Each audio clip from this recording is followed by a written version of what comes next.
Kuasa hukum PT Desa Kanci Indah minta Majelis Hakim PN Cirebon tolak gugatan penggarap terkait sengketa lahan. Global Expos TV Kabupaten Cirebon, kuasa hukum PT Desa Kanci Indah meminta Majelis Hakim Pengadilan Negeri Sumber, Kabupaten Cirebon, menolak gugatan para penggarap terkait sengketa lahan seluas 10 hektar di Desa Kanci, Kecamatan Astana Japura. Permintaan ini didasarkan pada bukti sah kepemilikan tanah yang dimiliki perusahaan serta dugaan ketidaksesuaian legalitas penggugat dalam perkara ini. Kuasa hukum, PT Desa Kanci Indah memiliki legalitas yang sah. Kuasa hukum PT Desa Kanci Indah, Indah Juwitasari SHMS CMKN, menegaskan bahwa lahan yang menjadi objek sengketa telah dibeli secara sah dari PT Sinar Venus pada tahun 2008 melalui proses jual beli yang tercatat di Pejabat Pembuat Akta Tanah atau PPAT.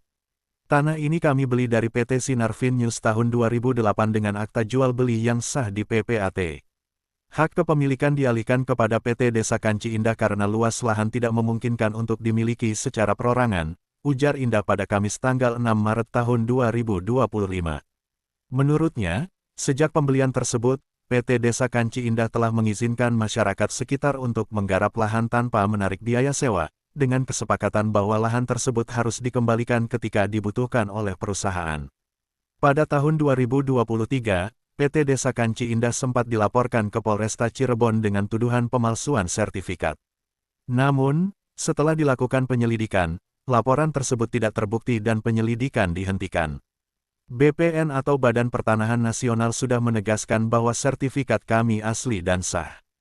Kasus pidana juga sudah dihentikan karena tidak ada bukti pemalsuan, tegasnya. Penggugat dinilai tidak memiliki legalitas yang sah. Indah mempertanyakan legalitas penggugat dalam gugatan perdata dengan nomor perkara 43-PDT-G-2024-PN-SBR di PN Sumber. Ia menyoroti kapasitas Saadi, yang mengklaim sebagai Ketua Lembaga Adat Desa atau LAD, namun tidak memiliki dasar hukum yang jelas dalam beracara di pengadilan. Dalam surat kuasa, ada dua nama, yaitu Saadi dan Topang. Adapun Topang memang advokat yang sah, tetapi Saadi tidak memiliki kartu advokat atau kuasa insidentil yang sah sesuai peraturan hukum, jelasnya. Indah juga mengungkapkan bahwa pengangkatan Saadi sebagai Ketua LAD sudah dicabut sebelum gugatan diajukan pada Agustus tahun 2024. Pengangkatan Saadi sebagai Ketua LAD baru dilakukan pada Juni tahun 2023, sedangkan dasar hukum LAD sebelumnya telah dicabut pada Mei tahun 2023. Artinya, secara hukum, ia tidak memiliki kapasitas untuk bertindak sebagai penggugat mewakili masyarakat adat, tambahnya. Dugaan modus penjebakan dan bukti lemah penggugat, Indah menduga adanya upaya penjebakan dari pihak penggugat. Menurutnya, beberapa orang yang mengaku dari Cirebon pernah mendatangi kantor PT Desa Kanci Indah di Jakarta dengan dalih ingin membeli tanah tersebut. Mereka datang ke kantor kami, mengaku ingin membeli tanah. Kami layani dengan baik, bahkan kami berikan data kepemilikan tanah. Ternyata, data tersebut hanya digunakan untuk memperkuat gugatan mereka di pengadilan, ungkapnya. Ia juga menilai bahwa bukti yang diajukan penggugat sangat lemah, karena hanya berpegang pada surat musyawarah desa tahun 1993 yang menyatakan jika lahan tidak dijadikan pabrik kertas, maka tanah harus dikembalikan ke desa. Sementara itu, pemilik awal lahan, yakni PT Sinar Venus, sudah menjual lahan ini kepada PT Desa Kanci Indah, dan selama puluhan tahun tidak ada ahli waris yang menggugat transaksi tersebut, ujarnya. Kerugian akibat sengketa dan harapan kuasa hukum, Indah menegaskan bahwa akibat gugatan ini, PT Desa Kanci Indah mengalami kerugian besar, baik secara material maupun imaterial. Ia menyebutkan bahwa investor yang berencana menanamkan modal untuk proyek perkebunan pisang di lahan tersebut membatalkan kerjasama karena adanya gugatan hukum. Tanah ini sudah disurvei oleh investor untuk proyek perkebunan pisang, tapi mereka akhirnya membatalkan kerjasama karena adanya sengketa ini, ungkapnya. Kuasa hukum PT Desa Kanci Indah berharap majelis hakim mempertimbangkan semua bukti yang telah disampaikan dan memberikan putusan yang seadil-adilnya. Kami yakin menang mutlak karena seluruh dokumen kepemilikan kami lengkap dan sah. Kami percaya majelis hakim akan mempertimbangkan bukti-bukti yang ada, tutup Indah. Sidang lanjutan perkara ini akan digelar pada tanggal 13 Maret tahun 2025 dengan agenda pembacaan putusan. Ketika Global Expos TV menyambangi kediaman Saadi di Desa Kanci, Kecamatan Astana Japura, Kabupaten Cirebon, pada Jumat tanggal 7 Maret tahun 2025. Dalam kesempatan tersebut, Saadi menegaskan bahwa dirinya bukan seorang advokat atau pengacara. Namun, ia menjelaskan bahwa dalam persidangan di pengadilan negeri, seseorang bisa bertindak sebagai kuasa insidentil atau perwakilan adat dalam kasus tertentu. Terkait status tanah yang saat ini dipermasalahkan, perusahaan tersebut tidak bisa memiliki hak penuh atas lahan itu karena sertifikatnya adalah hak guna bangunan atau HGB. Tanah ini dulunya merupakan bekas tanah negara yang berasal dari tanah adat sekitar tahun 1988, ujar Saadi.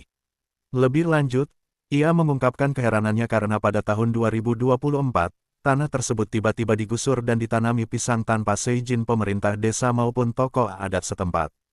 Karena tindakan itu dilakukan tanpa izin yang sah, saya terpaksa menempuh jalur hukum dengan menggugatnya secara perdata, tegasnya. Pernyataan Saadi menegaskan adanya sengketa kepemilikan dan pengelolaan lahan yang kini tengah berlangsung. Pihak terkait diharapkan dapat menyelesaikan masalah ini sesuai dengan ketentuan hukum yang berlaku. Sahabat-sahabat setia, Global Expos TV semua, yang ada dimanapun Anda berada. Agar jangan sampai lupa, channel YouTube Global Expos TV, supaya update terus, like, komen, share, dan subscribe, agar jangan sampai ketinggalan berita-berita dan isu-isu terkini yang ada di Indonesia, tercepat, akurat, tajam, dan terpercaya. Laporan reporter Global Expos TV Kabupaten Cirebon, Provinsi Jawa Barat. Sukadi, mengabarkan. Belum sidik intinya gitu. Dumas sih tadinya mungkin ya. Apa? Tadinya Dumas mungkin ya. Ya. Iya, LP bukan Dumas ya. Dumas ya. Bukan LP berarti. Belum Jadi pengaduan. Akhirnya dilepaskan kan karena tidak terbukti karena pada waktu itu BPN juga setahu saya menjelaskan juga di situ. Nah, terus akhirnya pada saat itu tuh kita ya udahlah damai-damai aja lah, kita nggak mau ada masalah. Jadi intinya ya dengan para penggarap tuh ya udahlah kita nggak akan saling menuntut lagi ini begitu karena kan akan ada investor datang, Pak. Ternyata kita digugat. Kita udah nggak membalas secara perdata, kita digugat lagi, Pak. Nah, dasar gugatan mereka itu adalah surat tahun 93 Musyawarah Desa.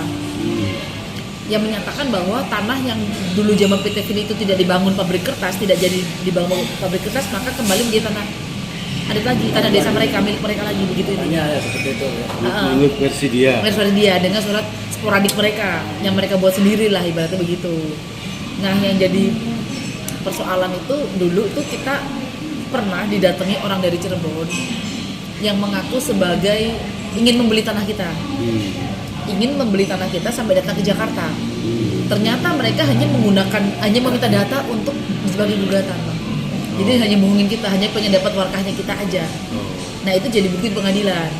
Dan kemudian tawaran masalah masalah harga tanahnya dan sebagainya, yaitu mereka tahu berdasarkan dari situ, dari penawaran mereka sendiri, Pak. Mereka menawarkan segini, nah akhirnya mereka nuntut di pengadilan ini segitu juga, kan lucu ya. Nah, itu gitu. Dan dalam persidangan kemarin, Pak, mereka sama sekali nggak memiliki bukti apapun. Karena apa? Baik ahli waris yang dulu menjual tanah Girik itu kepada PT. Sesungguhnya mereka atau PT tersebut tidak berhak untuk memiliki tanah karena dia pegang itu sertifikat hak guna bangunan Yang dalam sengketa ini. Sedangkan hak guna bangunan itu perolehan hak guna bangunan tahun 1988. Pembangunannya. Dan sejak tahun 1988 sama sekali nol besar, tidak menyentuh fisik sampai ke 30 tahun selesai itu. Yang seluas 10 10 hektar. hektar. Tiba-tiba muncul, dulu sih tidak ada PT Desa Kansinda tuh, adanya Sprint. Iya. Bahkan awalnya yang membebaskan tanah dulu tuh PT-nya Suara Pembaruan. Dulunya awalnya. Dulunya. Itu dulunya tanah adat berarti. Tanah adat, tanah masyarakat mereka jadi tanah bekas. Jadi itu statusnya tanah itu tanah negara bekas milik adat karena sudah dikonversi beralih kemudian tidak boleh PT memiliki tanah tuh dalam aturan hukumnya, sehingga ujung-ujung tuh tahun 2024 2024. 2024 Letuk ada yang nanam pisang, nggak izin ke desa, nggak apa, menggusur tanaman masyarakat dengan alasan orang Denpom ya itu. Denpomnya siapa kata orang saat itu? Karena menyebut nama institusi, terpaksa kan saya pakainya bukan pidana, gugat aja pengadilan dulu. Iya. Kan gitu. Karena saya hargai institusi, nggak taunya sampai di pengadilan sampai mau putusan ya. Tanggal 13 ya? Oh, tanggal 13 nanti. Nggak taunya nggak muncul institusi yang namanya Denpomnya. Berapa kali minta damai, minta damai untuk dicabut, tapi nyabut emang nyabut jenggot asal nyabut aja tuh. Penyelesaiannya gimana kata saya tuh? Maka orang Denpom, maka preman, maka grip jaya dari pusat tuh bang, gila enggak? Oh, yang nyebarangan itu? Iya, Yang waktu demo di DPRD? bukan. Ini beda lagi yang Kanci Indahnya ini pakai grip pusat, datang ke sini 2 mobil. Dikiranya seadanya orang biasa. Nggak tuh orang Ansari kan toko buku ya nih. Begitu, wah lu kan posisinya aja suka. Kalau mau damai-damai yang benar, kalau mau intimidasi nggak usah. Bukan tipe yang diintimidasi. Arahnya kemana nih arahnya? Kalau arahnya sekarang sudah mau putusannya, sudah mau putusan sebetulnya dikasih kesempatan oleh majelis hakim juga sebelum tok palu silakan berdamai. Kalau soal itu terbuka, damailah. Lebih baik kita itu persoalan itu jangan sampai ke ranah hukum, kitanya satu capek, biayanya gede, gitu. Nggak punya sampai sekarang. Tapi gini, ini kan menurut versi mereka, ini kan versi sampean.